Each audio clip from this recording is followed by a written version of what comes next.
tarde, meu povo, minha pova. Hoje a gente vai falar de algo que anda no inconsciente coletivo da galera, que é propósito, né? Então, muita gente tá nessa busca por propósito, né? O que é você encontrar o seu propósito?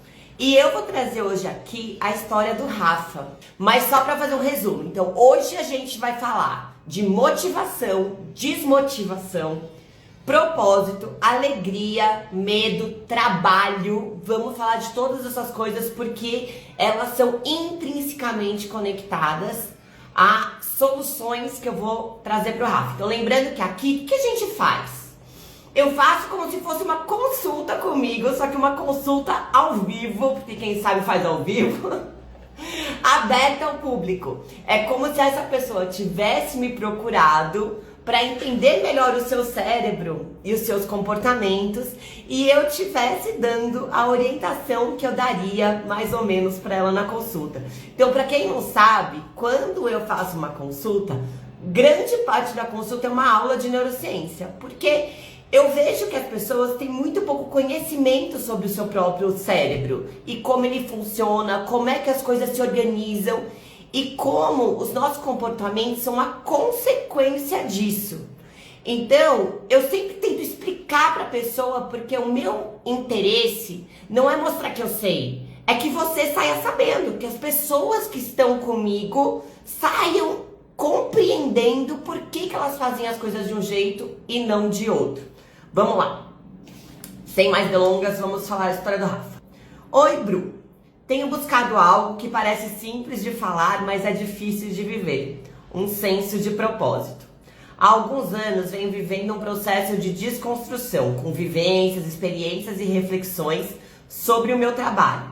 E isso foi derrubando uma ideia romantizada que eu tinha construído sobre ele. Desde então, todos os dias, esse vazio de propósito está presente.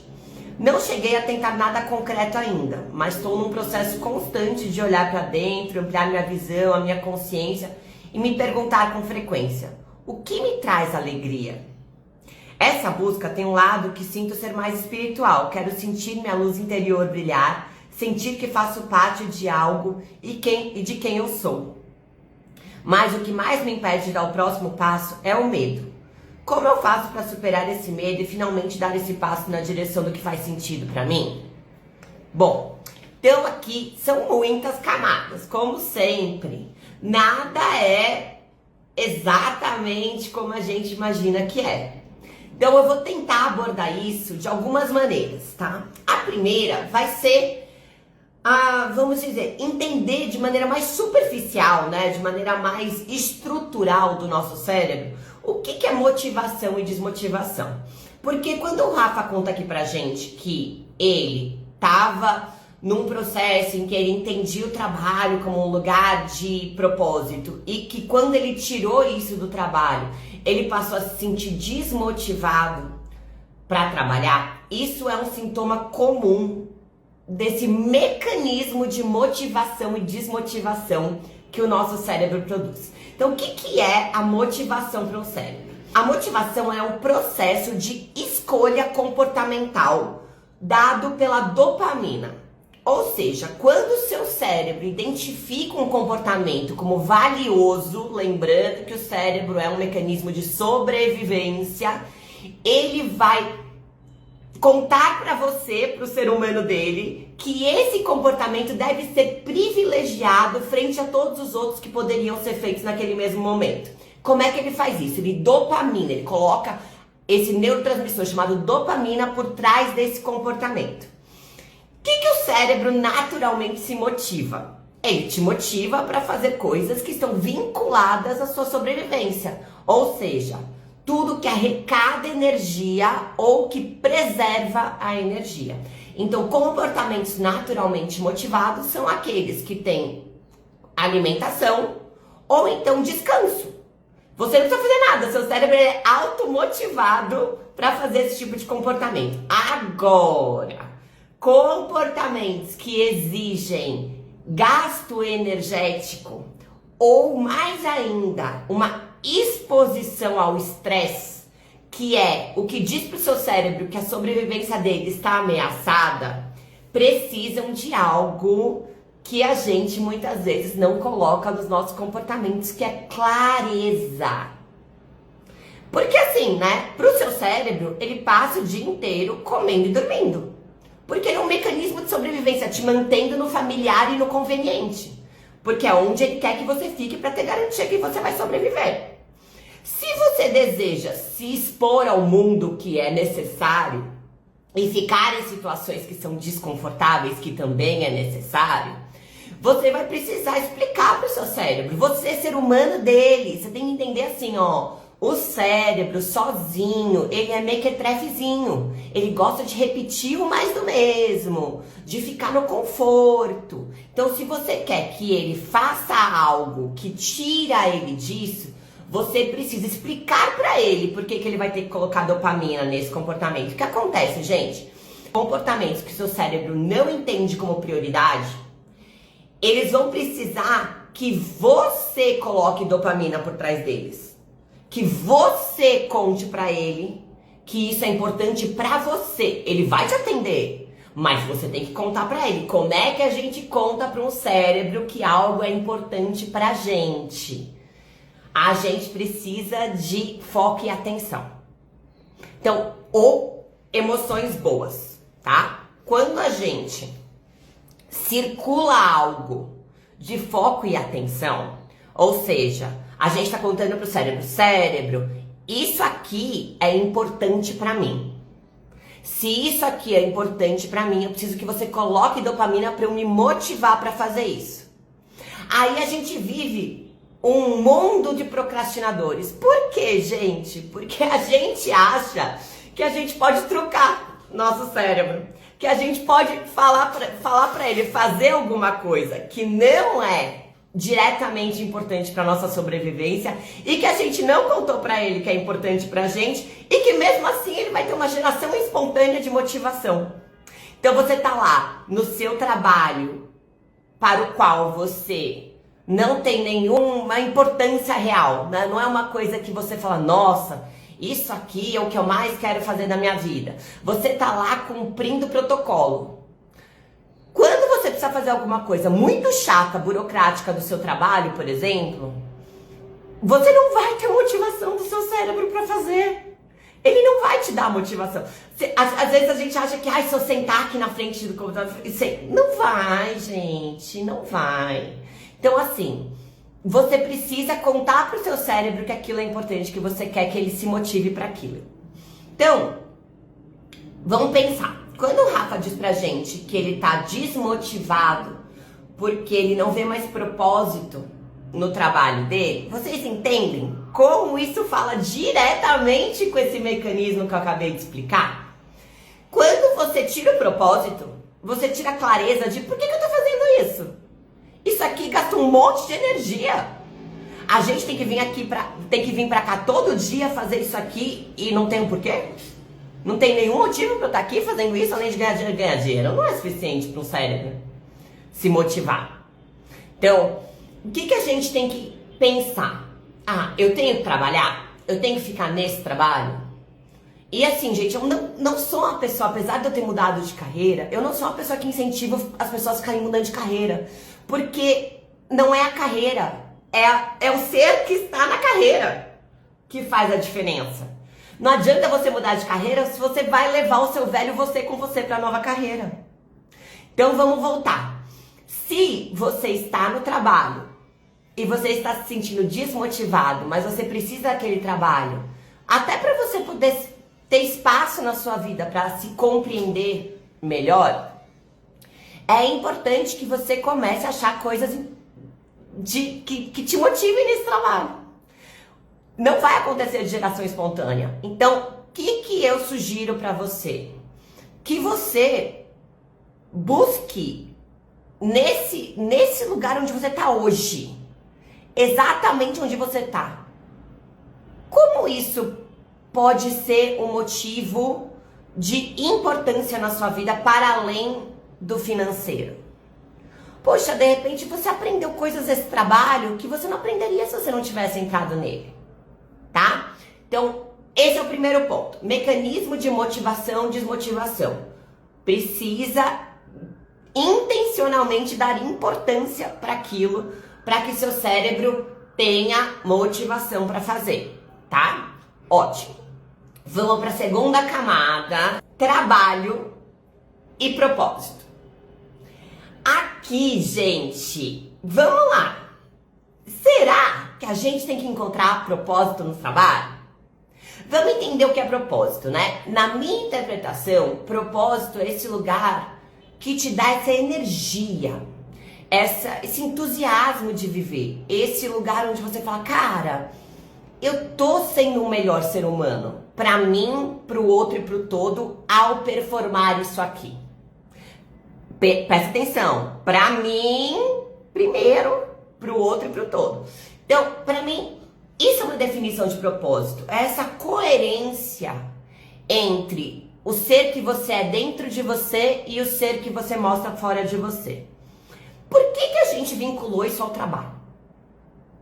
Só porque a gente passa muitas horas do nosso dia no trabalho? E é complicado, né? Porque assim, gente, vamos lá. Propósito de vida. Trabalho foi algo criado por um sistema de geração de lucro, de geração de movimentação capitalista, do capital. Ele foi feito para absorver funcionários, pessoas que funcionam, né? A gente tem que olhar um pouquinho para a etimologia das palavras.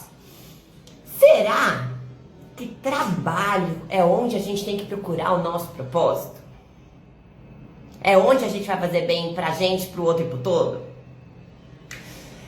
Então, aí vale uma reflexão. Tem gente que consegue fazer do seu trabalho o seu propósito? Sim, eu faço isso. Mas todos os trabalhos precisam ter um propósito? Eu vou contar pra vocês uma coisa. Nem sei se eu posso contar isso, mas vamos lá. Eu fui por muitos anos executiva de uma das maiores multinacionais do mundo. E eu lembro muito bem, a gente tinha um negócio nessa multinacional que a gente precisava encontrar um propósito de todos os produtos e marcas em que a gente trabalhava. Então a gente fazia workshops para entender, né? Qual o propósito desse sabonete? Qual o propósito desse condicionador? Qual o propósito desse caldo de legumes para pôr na comida? Vocês entendem?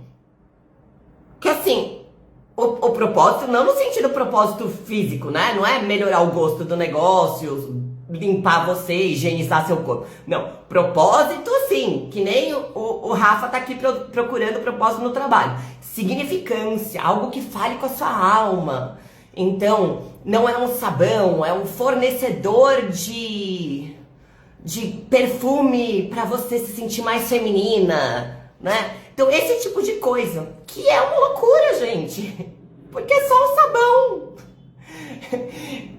Pensa bem, né? É só uma garrafinha de água, é só um lápis de cor, é só um celular. Não dá pra você querer que o propósito da sua alma se reflita em coisas que não foram feitas para receber, né? Seu cestinho desse tipo de pensamento. Então, vamos lá. Não dá para o trabalho ser só um trabalho? Não deixa as coisas mais leves o trabalho ser só um trabalho? De repente, um reposicionamento de percepção do quanto você coloca de peso no lugar onde você trabalha, já deixa as coisas mais leves.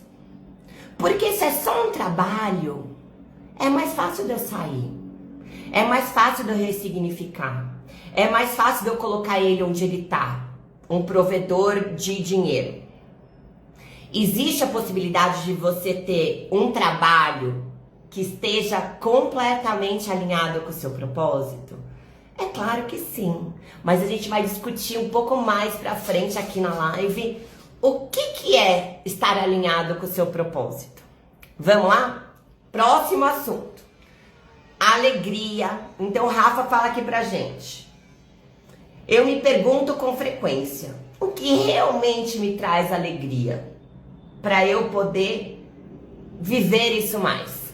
Quero propor um exercício para vocês. Quero que vocês fechem o olho e pensem numa coisa que faz você sorrir, independentemente do que esteja acontecendo na sua vida. Por exemplo, para mim, uma coisa que me faz sorrir é lembrar da minha cachorrinha que já morreu, a Gertrudes, porque ela tinha uma raça que é um cachorrinho sem rabo, né? Chama Boston Terrier. E aí, toda vez que eu abria a porta do quarto de manhã, ela se balançava, né? Porque como ela não tinha rabo, ela balançava ela inteira para me receber. E isso me faz sorrir. Isso me faz sorrir muito. Sempre que eu lembro.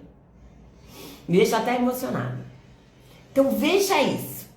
Faça esse exercício aí rapidinho você. Pode ser até de olho aberto.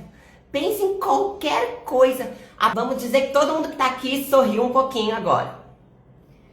O que é o meu ponto aqui, gente? Por que você sorriu? Porque apesar de você ter lembrado de algo que aconteceu na sua vida, os bioquímicos que trazem a alegria ou a felicidade estão circulando dentro da sua corrente sanguínea agora, nesse minuto. Então, aquilo que aconteceu no passado consegue fazer você experimentar felicidade no presente. Então, a gente foi criado para entender que felicidade, alegria é algo a se conquistar. É algo que a gente adquire ao longo do tempo. Não é. A gente nasce com a habilidade de ser feliz. Por quê? Neurocientificamente falando, a felicidade, o estado de alegria é um coquetel bioquímico. É uma combinação molecular de neuroquímicos circulando dentro do seu cérebro e do seu corpo. E esses neuroquímicos, a capacidade de produzir esses neuroquímicos nasce com você. Você não precisa de nada na vida externa a você para produzir esses bioquímicos. Mas o que acontece? Por que às vezes a gente não consegue compreender isso? Que a felicidade ela é produzida internamente. Por quê? Quando a gente fica feliz, normalmente a gente está em algum contexto com alguém. Com alguma coisa que está acontecendo. E o nosso cérebrozinho mequetrefe não consegue desconectar uma coisa da outra. Então eu vou dar um exemplo aqui. Vamos dizer que eu, com 16 anos, namorava um menino mais velho que tinha muito dinheiro e que a gente andava de barco e naquele momento que eu tava no barco com o João, eu ficava feliz. O cérebro não consegue entender que a felicidade do barco é minha, tá circulando dentro de mim. Eu sou proprietária dessa felicidade. Ele acha que a felicidade depende de João e do barco. E aí o que acontece? Quando a gente fica infeliz na nossa vida, o seu cérebro faz o quê? Bruna, precisamos de João e do barco. E aí você faz o quê? Você manda mensagem pro seu ex-namorado, porque ele que te trazia felicidade. Ou então você fica juntando dinheiro para conseguir comprar um barco, porque é lá que vai estar a sua felicidade, porque seu cérebro conta isso pra você. Gente, isso é com tudo. Então, por exemplo, se eu tive felicidade quando eu tava apaixonada no começo de um relacionamento, o nosso cérebro acha que quando essa paixão passa, que paixão é uma doença dopaminérgica, e você começa a ver os defeitos daquela pessoa, errado é você. Porque se aquela pessoa te fez feliz, a felicidade está nela. Se você não está conseguindo ser feliz com ela, o problema é seu. É muito louco isso, é um mecanismo, gente. Mas a gente tem que desacoplar. Então, por exemplo, não pode vincular a felicidade ao trabalho. Por quê? Porque trabalho muda. Porque pessoas no trabalho mudam, tudo muda. Então, o que a gente tem que fazer? Aprender que felicidade é uma expressão bioquímica que circula dentro do seu sangue, pelo seu cérebro. Então, a gente não fez o exercício aqui? Você fechou o olho, pensou em algo que te faz bem, você sorri. Olha aí, você sendo feliz sem nada. Aqui, ó, quarta-feira, meio-dia, alguma coisa, você tava sendo feliz. Só que o que a gente acha? Que a gente precisa que o externo esteja como a gente gostaria que ele tivesse para aí a gente ser feliz. Isso é uma cilada. A gente tem que ser feliz independentemente do externo. Porque quando a gente dá o poder pro fora da gente de dar pra gente felicidade, a gente cria uma dependência de controlar o mundo externo. Se a nossa bioquímica interna depende de algo externo a nós, a gente tá enrascado.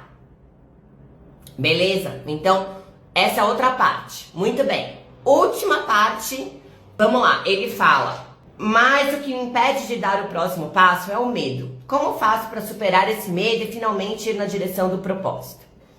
Medo, gente, assim como a alegria, felicidade, é uma informação bioquímica que está circulando dentro do seu corpo. Que informação? A informação de insegurança, de alerta.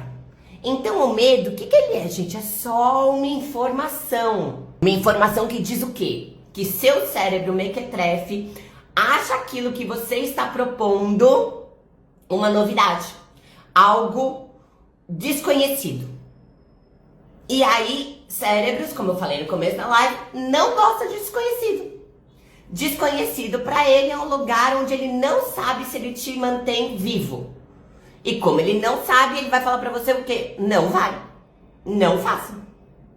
Então, o medo é só uma informação. Não dá pra gente se apegar ao medo como se ele tivesse poder sobre nós. A gente não pode dar esse poder todo pro medo. Por quê? Se a gente deixar o nosso cérebro fazer só o que ele quer, a gente vai comer besteira e ficar no sofá o dia inteiro. Que é o que ele gosta, né? Então, quando a gente quer fazer outras coisas da nossa vida que vão nos expor a desconhecidos, isso será desconfortável. Ponto. Vai ter medo. E o medo tem que ser encarado como uma informação. É isso. Então, ao invés de você se embrenhar no medo, né? Ai, meu Deus, e se eu largar o emprego, como é que eu vou sustentar minha família? Não. Volta pro centro e pensa assim. Ah, então eu estou aqui experimentando um desconhecido. E esse desconhecido está assustando o meu sistema biológico que gosta de infernos conhecidos. Que gosta de me manter no familiar. É claro que isso está assustando o meu sistema biológico que cuida disso, porque eu estou propondo algo que a gente ainda não fez. Então, qual é o segredo para diminuir o medo quando você está indo na direção do desconhecido? Fácil, pouco, pequeno, devagar. Por quê? Se você for no intenso muito imediatista, você liga o alarme no último grau. Então, quando você quer ir para um lugar desconhecido, vai na maciota. Porque quanto menos estímulo de alerta você der para o seu cérebro, mais de boas ele vai ficar com a proposta. E você vai ter menos medo. E menos motivo para ansiedade. E menos motivo para controle. Então, ao invés de você pensar, nossa, vou mudar de carreira porque o meu trabalho ele não se encaixa mais com o meu propósito. Pensa em se experimentar 1 hora por dia, meia hora por dia, em algo diferente do que você faz.